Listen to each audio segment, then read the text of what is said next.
Hare Krishna, we continue reading from Bhagavad Gita as it is. We are on chapter 8, Attaining the Supreme, text 9.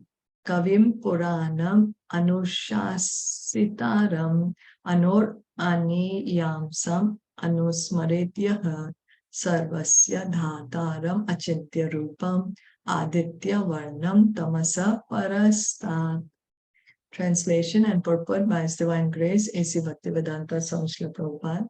One should meditate upon the Supreme Person as the one who knows everything, as He who is the oldest, who is the controller, who is smaller than the smallest, who is the maintainer of everything, who is beyond all material conception, who is inconceivable, and who is always a person. He is luminous like the sun, and he is transcendental beyond this material nature. So here, Krishna is telling Arjuna some of the qualities of God. Qualities of God. He's saying God is a person. So we simply have to accept it. Instead of saying, no, why, how come, why, this, that, we accept. Then he's the oldest person. Why? Because there's no one older than Krishna. He's the original person. No one existed before Krishna. Krishna has created everything. And he knows everything. So we may know a little bit of something, or we may know a lot of something, but Krishna, he knows everything. Everything. We like to Google. You know, there's so many times I feel, oh, why Google does not have an answer? You know, I don't find the answer what I'm looking for on Google, although it can give a lot of answers, you know. Agreed. We don't have to go to the library, study the encyclopedia, or, you know, get our dictionaries. Okay, we can Google.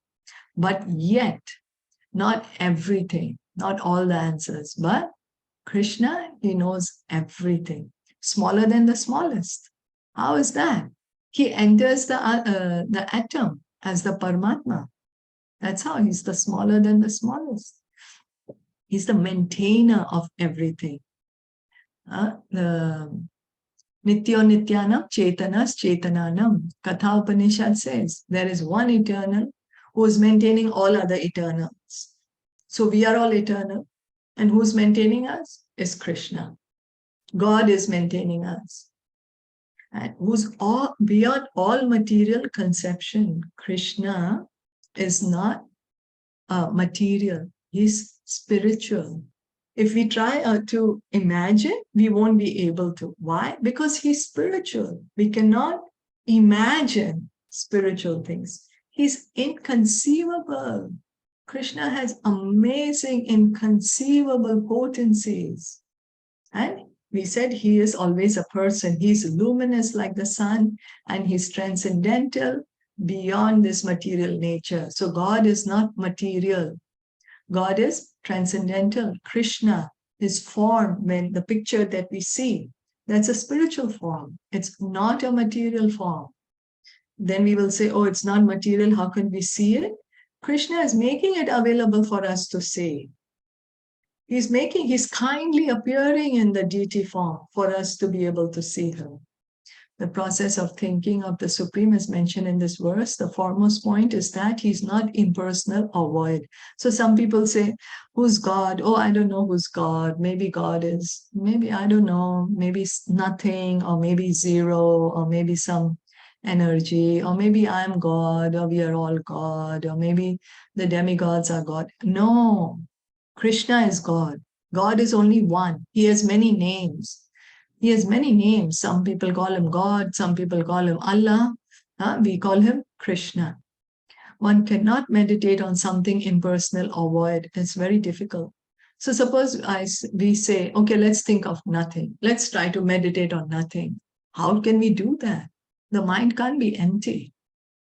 We don't know what's nothing. We don't know.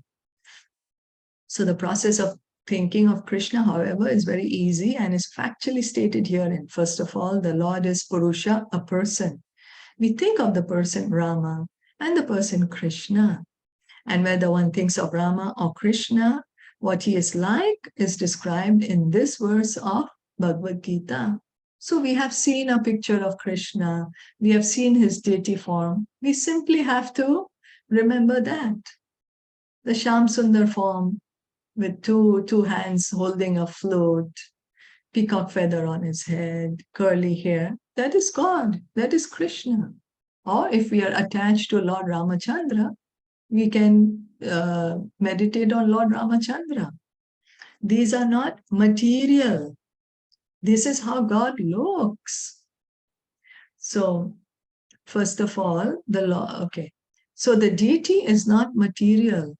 The deity is not material, If it's made by the correct, if it's installed by the pure devotee, it's not material. It's Krishna himself. So the Lord is Kavi. That is, he knows past, present, and future, and therefore knows everything. So we say, I know everything. I know what happened. I know why it happened. But Krishna knows everything which is happening everywhere and which is going to happen everywhere and which has happened before. That's how he is. He knows everything about everyone in all the places. So we try to compete with God. But how much do we know? How much do we know actually? So little. Krishna knows everything. He's the oldest personality because he's the origin of everything. So when we say oldest, immediately an old man with long white hair, long white beard comes to the mind. But no, Krishna is ever youthful. Nava Yavanam, always looks like a 16-year-old. But he's the oldest because no one existed before him. He's the origin. Everything is born out of him. He's also the supreme controller of the universe, and he is the maintainer and instructor of humanity. So who is the controller of this material world? Is Krishna. Who's maintaining this material world? Is Krishna. Who's giving us instructions in the form of Bhagavad Gita? Is Krishna. He is smaller than the smallest. The living entity is 1/10,000th part of the tip of a hair, but the Lord is so inconceivably small that he enters into the heart of this particle. Therefore, he's called smaller than the smallest. So, God is unlimited. He's unlimited. And the Jivatma, our size is, we take the tip of the hair and we cut it into 10,000 parts. That is our size. But Krishna becomes smaller than the size and he enters into the atom also. So he's inconceivable. And that's why he's God. God doesn't mean only great. God means he can do anything. So he can be the greatest and he can be the smaller than the smallest. That means God. So as supreme, he can enter. Okay, yeah. Although so small, he is still all-pervading and is maintaining everything. So Krishna is pervading everywhere by his energies, by his Brahman effulgence, by his Paramatma feature. He is everywhere. By him, all these planetary systems are sustained. So who's holding the planets in place? We say the law of gravity. But who's the lawmaker? Who has made the law of gravity? That is Krishna. So we often wonder how these big planets are floating in the air. It is stated here that the Supreme Lord, by his inconceivable energy, is sustaining all these big planets and systems of galaxies. The word achintya, inconceivable, is very significant in this connection. God's energy is beyond our conception, beyond our thinking jurisdiction, and is therefore called inconceivable achintya. So God, he is beyond our mental limitation because he's inconceivable. So if at all we want to understand God, we need to hear about him from the devotees, because the devotees know God, they speak to us about God, and that's how we can hear about him. It's like, like there is one village, and one person from that village goes to, say, America. Then he comes back and people start asking him, so tell me, how's America? Someone will, and then all the other villagers, according to their own thinking, they might say, oh, America is like a square, or America is here or is there, or American people look like this or eat like this. But the man who has been there just directly says, okay, it looks like this. This is the food they eat. This is the currency, US dollar. This is the dress they wear. So his information is bona fide instead of the other 100 people trying to imagine. So similarly, we want to understand God, we just hear from the pure devotees because they have seen the truth. Who can argue this point? He pervades this material world and yet is beyond it. We cannot comprehend even this material world, which is insignificant compared to the spiritual world. So how can we comprehend what is beyond? Achintya means that is which is beyond this material world, that which our argument, logic, and philosophical speculation cannot touch, that which is inconceivable. So, if we try by our tiny brains, we cannot, we won't be able to understand. There's so many things we don't understand about this world. How are we going to understand about the spiritual world by our tiny brains? How? We hear.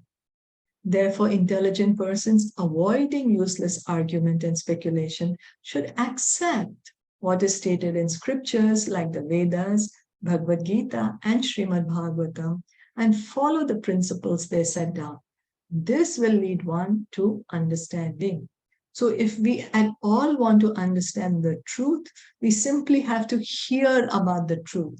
We don't need to do guesswork. We are very expert. We all want to give our opinions.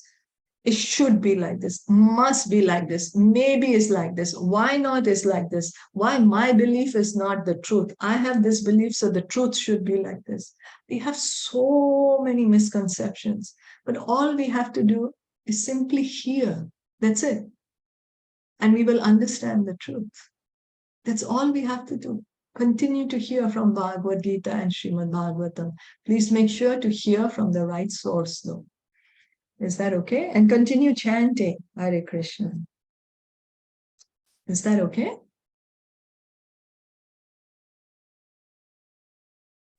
Yes, it's okay.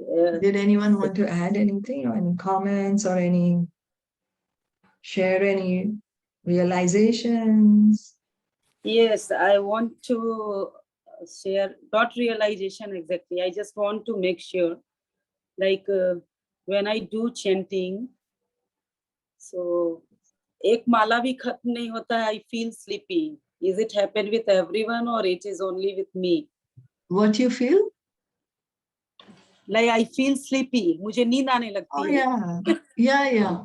Don't worry. सबको होता है. I mean, I feel sleepy. Yes, but what you have to do, start walking. The sleep will go away. You walk with your mala, do your japa, and you walk. Sleep will come for sure. Yes, I was thinking like maybe I am not very concentrate about that. So don't worry. Okay, thank you. Yeah, it will come. Thank you. So we'll stop here for today. Bhagavad Gita ki jai, Srila Prabhupada ki jai, Gaur Bhakta Vrinda ki jai. Hare Krishna.